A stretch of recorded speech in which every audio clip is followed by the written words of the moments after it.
জামা কাপড় মেলছি, washing machine হয়ে গেছে। সকালবেলা মেলতে পারতাম, ওয়াশিং মেশিনে দিইনি কেন বলো তো, অল্প জামা প্যান্ট ছিল। তাই রাতে আমরা আবার বিকালবেলা সবাই ছেলে স্নান করলো, আমি স্নান করেছি, তোমাদের দাদাভাই জামা প্যান্ট ছাড়লো বাজার থেকে এসে, ওই জন্য সব একসঙ্গে তো অনেকটা জামা প্যান্ট হয়ে গেছে। এবার কেচে দিয়েছে, এবার নেড়ে দিচ্ছি। রাতে দিয়ে দিলে এই বাবা কী এসব কী লেগেছে জানি না বাবা, কী লেগেছে। চলো জামা প্যান্টগুলো মেরে দিই।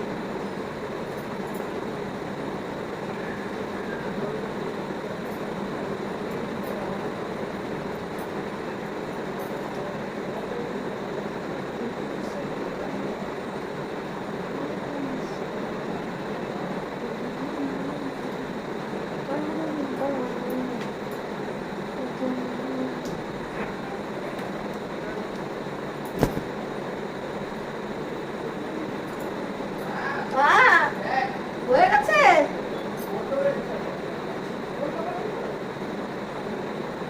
দেখো রাতে আমি ওয়াশিং মেশিন চালাই, কেন দিনের বেলা চালাই না, রাতে একবার অনেকটা কাপড় হয়, ওই জন্য রাতেই ওয়াশিং মেশিন চালাই। আমরা কী হয়েছে বলো তো, সেই সকালবেলা অল্প জামা প্যান্ট থাকে, একবারে বেশি কাচতে তো হয়, একবার 18টা জামা প্যান্ট দিয়ে দেয়, তার জন্য আমি একবার রাতেই দিই। আর আমাদের এখানে জল বৃষ্টি কিছুই পড়ে না, রাত এত বৃষ্টি হচ্ছে কী বলো, প্রচণ্ড হারে বৃষ্টি হচ্ছে, বৃষ্টি থামছে না। আমি একটু ভিডিও করার জন্য তৈরি হয়েছিলাম, না কিন্তু আমি এই জামাটা পরি না, পরে কাজ করি না, সত্যি কথা বলে দিচ্ছি। দেখো জামা প্যান্টগুলো অনেক কেচে দিচ্ছে, কী করব, প্রচণ্ড জামা প্যান্ট হয়। আর দুবার করে স্নান করি তো আমরা, দুবারের জামা প্যান্ট অনেক হয়, একবার রাতেই দিয়ে দিই। আর ওয়াশিং মেশিনে তো অর্ধেক শুকিয়েই যায়, ডাই হয়ে আসে, তারপরে একটুখানি এইখানে নেড়ে দিই, রাত ভরে থাকে। তা যেটুকু শুকায় শুকায়, নাই দিন ভরেই থাকে। আমাদের এই নাই যে একটা জামা প্যান্টই পরতে হবে, ওই জন্য আমাদের কোনো অসুবিধা হয় না জামা প্যান্টগুলি পরতে। দেখো আমি আমি এখন না 3টে ফেসবুক চ্যানেল চালাচ্ছি আর একটা ইউটিউব। তোমরা সবাই আমার ভিডিওগুলো দেখো, যদি কারোর ইচ্ছা হয় কমেন্ট করো যে ফেসবুক আইডি চাই। আমি ইনস্টাগ্রাম চালাই না, কিন্তু ফেসবুক চালাই, 3টে আইডি।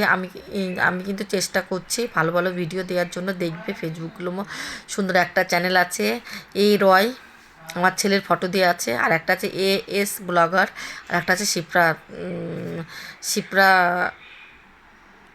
সরকার, একটা চ্যানেলের নাম। আমি চালাচ্ছি, চেষ্টা করছি যে কিছু করতে কি পারি কি না, এটা তো ভাগ্যর ব্যাপার, পারবো কি না তোমাদের আশীর্বাদও চাই। তোমরা যদি সবাই আমার ভিডিও দেখো, সবার কাছে শেয়ার করো, অবশ্যই আমি কাজগুলো করতে পারবো। দেখো আমি কালকে রাতে ওই যে জামা প্যান্টগুলো নেড়ে দিয়েছিলাম, রাতের ওইটা এডিট, মানে রাতেরটা। আর এখন সকালবেলা এখন গুড মর্নিং বন্ধুরা, তোমরা সবাই কেমন আছো? আশা করি ভালোই আছো, আমরাও ভালো আছি। দেখো সকালে উঠেই আমরা বিছানাটা উঠিয়ে দিচ্ছি। ছেলে আজকে ঘুম থেকে তাড়াতাড়ি উঠে গেছে, ওই জন্য সকালে বিছানাটা উঠিয়ে দিচ্ছি। সকাল মানে আমাদের সকাল কটায় হয় সেটা বললে তোমরা হাসবে, আর আমাদের মনে হবে একটু মিলে আসে। আমাদের সকাল 11টায় হয়, 9টা-10টায় হয় আমাদের সকাল। আমরা রাতে অনেকটা রাতে ঘুমাই, আমরা থাকি গুজরাটে, আমরা রাতে অনেকটা রাতে ঘুমাই, আমরা কলকাতা থাকি না, বলেই দিচ্ছি। আমরা অনেকটা রাত, মানে অনেকটা রাত, 12টা, 1টা, 2টো, 3টের সময় আমাদের ঘুমই আসে না। বাইরে থাকলে ঘুম আসবে, বেডরুমে আসলে এই কথাবার্তা যত দিনের কথা সব চলে। তারপরে দেখো আমি বিছানাটা উঠিয়ে দিয়ে এসেছি সুন্দর করে। এবার চলে এসেছি ওয়াশিং মেশিনে কাপড়গুলো দেবো, তার জন্য আবার ওয়াশিং মেশিনের ভেতরে ঢুকিয়ে দিলাম। আর বিছানার চাদরগুলো আগের দিনটা ছিল, তাই আপনাদের ওয়াশিং মেশিনে একটুখানি মুছে নিচ্ছি। আমি তো চেষ্টা করে নিজের সাধ্য মতো যে সুন্দর করে রাখার জন্য। এবার দেখো আমি বিকালবেলা আলু সিদ্ধ দিচ্ছি, সেটাই দেখো সিদ্ধ নামিয়ে রেখে দিলাম। এবার চলে আসলাম। আমি কিন্তু আজকে বিকালবেলা আর একবার, সকালে একবার মুছে নিয়েছি, বিকালে আবারও মুছে নিচ্ছি, দুবার করে ঘর মুছি আমি। যে আমার ঘরে বাচ্চা নয়, কিন্তু আমার ছেলে তো বাড়িতে থাকে, কলেজে কম যায়, আর বিকালে একটু ঘর মুছলে ভালো লাগে, বেশ রাতটা আমরা খালি পায়ে বেড়াই তো, আর তোমার দাদাভাই চটি পরে অসুবিধা হয় না, কিন্তু দুবেলা করে আমি পোছা লাগাই, ঘরটা পরিষ্কার থাকে। বিকালে সব কাজ সেরে দেখো সব আলু টালু সিদ্ধ করে আসলাম, ছেলেকে আজকে আলুর পরোটা বানিয়ে দেবো, সেটা তার জন্য। আর দেখো আমি করে নিচ্ছি, কি বলবো তোমাদের, আর ঘরটা পোছা লাগিয়ে সুন্দর করে। আর এই ডাকনিটা কিনেছি, এইটাকে পোছা লাগানো, এটা বেশ ভালো, পোছা লাগাতে তাড়াতাড়ি হয়েছে। আগে বসে বসে পোছা লাগাতাম, এখন তো কোমরের প্রবলেম হয়ে গেছে, এখন আমি পোছা লাগাতেই পারি না। আর বিকালে দেখো ঘরটা আবার গুছিয়ে নিলাম, গুছিয়ে নিয়ে টিয়ে আবার পোছা লাগাচ্ছে। আমার ছেলে ঘুমায় না বিকালে, আর আমি আর তোমাদের দাদাভাই বিকালে তো না, দুপুরবেলা ঘুমোই, বিকালে উঠি 5টার সময় আমরা উঠি, 5টার সময় উঠে চাটা খাই, এটাই করি। তাই এখন দেখো ঘরটা মুছা হয়ে যাচ্ছে, ঘরটা দেখতে পাচ্ছ। আমি কিন্তু এটা আমার গুজরাটের বাড়ি। তোমরা যদি গুজরাটের বাড়ির হোম ট্যুর চাও দেবো। আমি তো কোনো দিন এখনও হোম ট্যুর দিইনি, এতদিন ভিডিও করেছি কেন, আগেও দিইনি। আমাদের কেমন কেউ ভিডিও মানে ক্যামেরাটা ধরে দিলে, মোবাইলটা ধরে দিলে ভিডিও করতে ভালো হয়, হোম ট্যুরটা দেখাতে একা একা না হয় না, ওই জন্য। এবার আমার ঘরটাও কালার করা হয়নি, কালার করে গুছিয়ে নেব। আর বুঝতেই পারছো পরের দেশে থাকি, পরের দেশে থাকলে কি হয় তোমরা তো সবাই বোঝো, সব জিনিসপত্র ভাববি কিনবো, গুছাবো, তারপরে দেবো, কিন্তু হয়ে উঠছে না। এবার ভাবছি কালারটা করেই তোমাদের হোম ট্যুরটা দিয়ে দেবো, কালার করবো এবার। চেষ্টা আছে তোমাদের ভালোবাসায় যদি থাকে। তোমরা এটা ভেবো না যে তোমাদের কাছ থেকে ইউটিউব করে আমার টাকা ইনকাম করে ঘর কালার করতে হবে, এরকম না। তোমাদের দাদা হয় কালার করে দেবে। আর আমি কবে টাকা পাবোটা ঠিক না, একটা পেমেন্টই পেয়েছি, কবে পেয়েছি সেটাও তোমাদের দেখায়নি কিছু। আমি হলো আলসেরাম কিছুই ভিডিও ঠিকমতো করা হয়নি। আর মাঝে আমাদের খুব একটা অসুবিধার মধ্যে পড়েছিলাম, মানসিক টেনশানে। আমরা একটা উপরে ঘর বানিয়েছিলাম, তখন থেকে মানে আমাদের আশেপাশের লোক খুব ডিস্টার্ব করছিল, মানসিক টেনশানে ভিডিওই ছেড়ে দিয়েছিলাম। তারপরে মানসিক টেনশান থাকলে কি কাজ করতে ইচ্ছা করে, ভিডিও করতে ইচ্ছা করে, মানে এত অসুস্থ হয়ে গেছিলাম। আবার সুস্থ হয়েছি, আবার নতুন করে ভিডিও করা চালু করে দিয়েছি। তোমাদের ভালোবাসা থাকলে আবারও আমি সাকসেস হতে পারবো। দেখো কিচেনটা পরিষ্কার করা আছে, দেখতেই পাচ্ছ, পুরো সুন্দর করে পরিষ্কার করে রেখে দিয়েছি। এবার পোছাটা লাগিয়ে নিয়ে একটু রেস্ট নিয়ে তারপরে একটু ঘুরে আসবো, সবার সঙ্গে একটু গল্প টল্প করে এসে রান্না বান্না করব। আর এই দুপুরে রান্নাটা তোমাদের দেখিয়ে দিচ্ছি, দুপুরে কী কী করেছি দেখিয়ে দিচ্ছি। সিদ্ধ ভাত, এই দেখো সিদ্ধ ভাত। আর কালকে চিংড়ি মাছটা আছে ছেলের জন্য, আমরা তো খাবো না, ছেলেকেই দেবো, ছেলের জন্য ভাতটাও দিয়ে দেবো ছেলের জন্য, কারণ কালকে ঘাটাঘাটি হচ্ছে মাছ দিয়ে দিবি। এই দেখো উঠিয়ে দিচ্ছি, দেখতে পাচ্ছ কিনা জানি না, এই দেখো।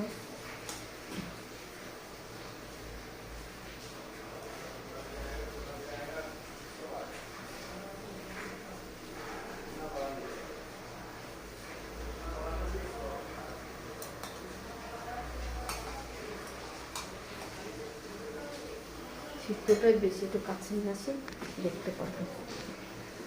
কি ভাবসা ভাবসা লাগছে আমার কাছে, এই দেখো।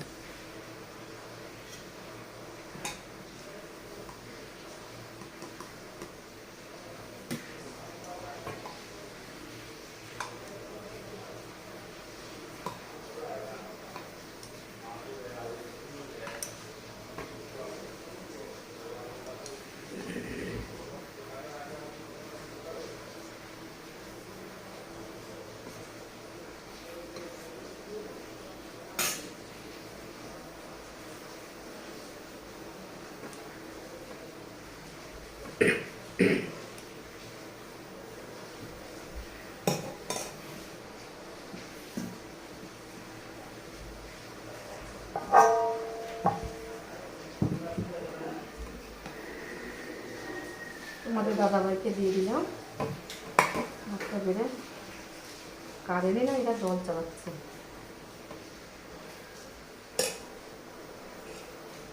ছেলেকে দিয়ে দিলাম, এরকম আর সিদ্ধগুলো মাখিয়ে নিই, চলো দেখাবো। ছেলেকে আগে ভাত ঠান্ডা হতে লাগুক, ছেলেকে আগে ভাতটা মাখিয়ে দিই। দেখো বন্ধুরা, আলু সিদ্ধ মাখাচ্ছি, দেখতে পাচ্ছ, আলু সিদ্ধ আর উচ্ছে সিদ্ধ মাখাবো একসঙ্গে। পাখা চলছে, অসুবিধা নাই, কেন বলো তোমার প্রচণ্ড গরম লাগছে, আমি থাকতে পারছি না পাখা ছাড়া। উচ্ছে দেখো কত ছোটো ছোটো, কালকে খুব ভালো উচ্ছে পেয়েছিলাম, তো উচ্ছেগুলো নিয়ে নিয়েছি। এবার আর ঝোল নেবে কি, তাহলে ফেলে দেবো ঝোলটা। এই যে এখানে এই উচ্ছেগুলো ভেতরটা দেখতে হবে, ভালো বেরোচ্ছে সব উচ্ছে।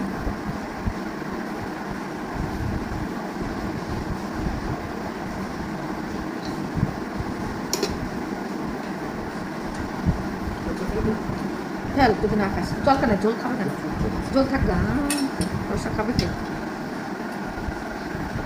প্রচুর জল ছিল, প্রচুর জল, প্রচুর জল থেকে তোর মাথা ফেলবে, জল খেয়ে খেয়ে চলে যাচ্ছে। দেখো উচ্ছেদে আলুতে একসঙ্গে মাখাচ্ছি তো,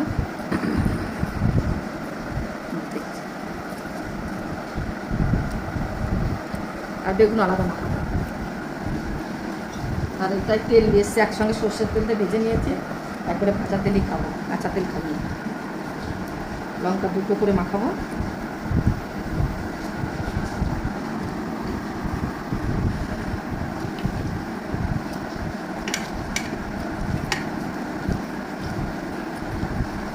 আলু সিদ্ধ আর উচ্ছে সিদ্ধ মাখালে আমার খুব ভালো লাগে খেতে, তোমার দাদাভাও খুব পছন্দ করে।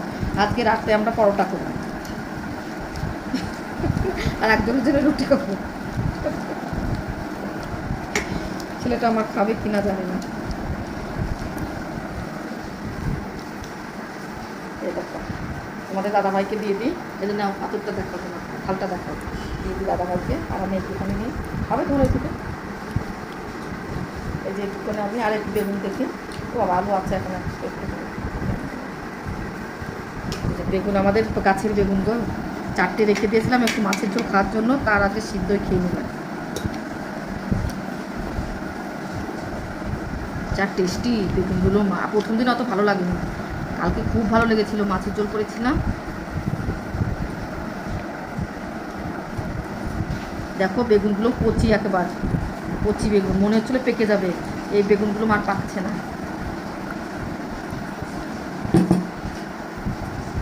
এই বর্ষাকালে কী হয় জানো, লবণগুলো ইয়ে হয়ে যায়, এক জায়গায় জমে যায়।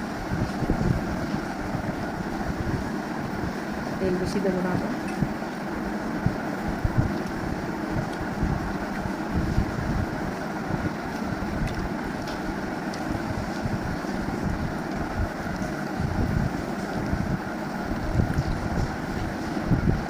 ও খেতে যা টেস্ট হবে। আমি সিদ্ধ ভাত খুব ভালোবাসি, মাঝে মধ্যে, রোজ তো আমরা খাই না। আমি তোমার দাদা ভাইকে দিয়ে দিই। এই দেখুন আলু,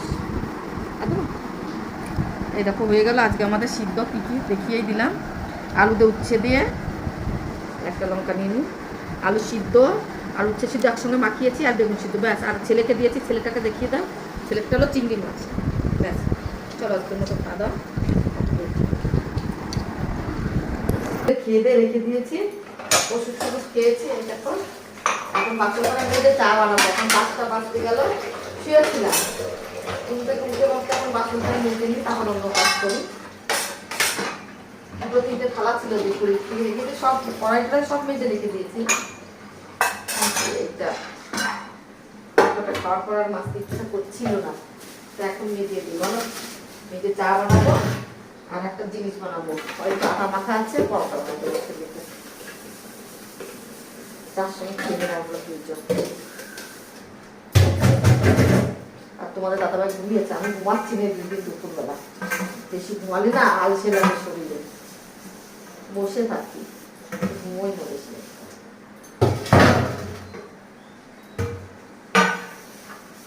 পরোটা বানাবো, রাতে ভাবলাম ঘুগনি আর পরোটা, কিন্তু তোমাদের দাদাভাই যেতেই পারবে না বাজারে। আমাদের রাস্তায় কি আকারে জল জমেছে তোমাদের কি বলবো, তারা ছাতু মাথায় দেখাচ্ছি।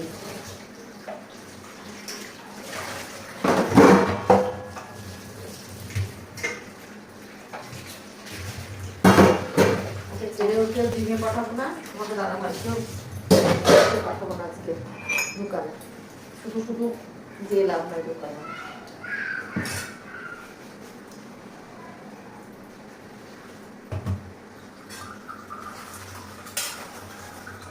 আটাটা ফ্রিজ থেকে রেখে দিয়েছে।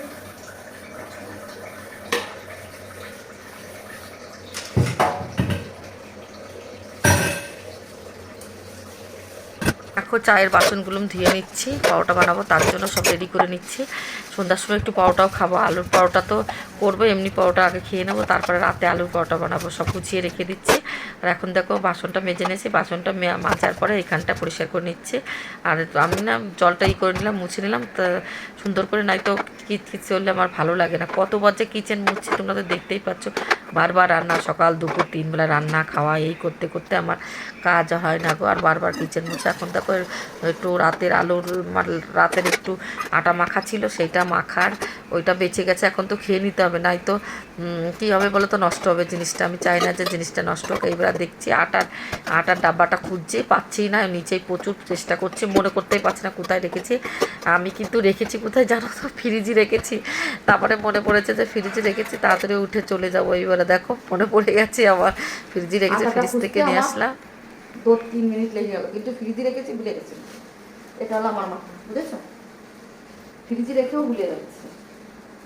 আর আমি সব কৌটা কৌটা সব দেখি।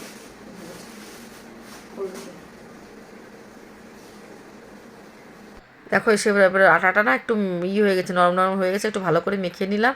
এবার দুটো পরোটা বানিয়ে নেবো, খেয়ে নেবো। বিকালবেলা ছেলেকে বলেছি খেতে, কিন্তু ছেলে খাবে না, আমি খেয়ে নিতে হবে। ছেলে একটু খেলে খেলো, না খেলো না খেলো। ও কি বলো তো, জিম করে তো এখন তেলের জিনিসটা খেলে না। আমি কীরকম পরোটা বানাই তোমরা দেখে নাও।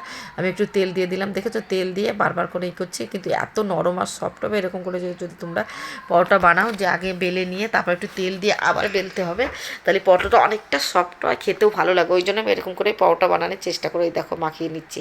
তোমরা এরকম যদি বানাও খুব ভালো হবে, চেষ্টা করবে যেরকম বানিয়ে খেতে। একদিন দেখো, ভালো না লাগলে খেও না, যদি ভালো লাগে অবশ্যই বানিয়ে খেও। এই দেখো আমি পরোটা বানাচ্ছি, আমার পরোটা খেতে খুব ভালো লাগে।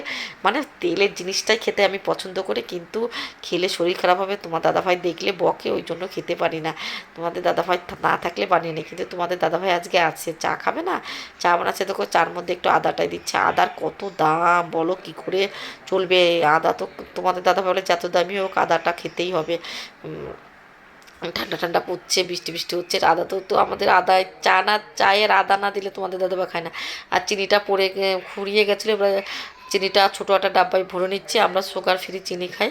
আর চিনিটা 12টার থেকে ওইটা নিয়েছিলাম 1000 টাকা দিয়ে, আর ছোটোটা 200 টাকা করে নিত। ওইটা ছোটোটাই ভরে নিচ্ছি, অল্প অল্প করে দিয়ে খাচ্ছি। এখন দেখো ছেলেও এখন চা খাই, বিকালে বিকালে চাটা করে দিচ্ছি। ছেলে আমরা তিনজনই খাবো, ভাবছি ছেলেকে খাবো পরোটা, কিন্তু ছেলে একদম পরোটা খেলো না, জানি না কেন। দেখো চাটার কালারটা কি দারুণ এসছে, দেখতে পাচ্ছ। আবার কিচেন মুছতে, তোমরা তো দেখতে পাচ্ছ। চলো ভিডিওটা এখানে শেষ করি, টাটা বাই বাই। তোমরা সুস্থ থেকো, ভালো থেকো, টাটা বাই বাই।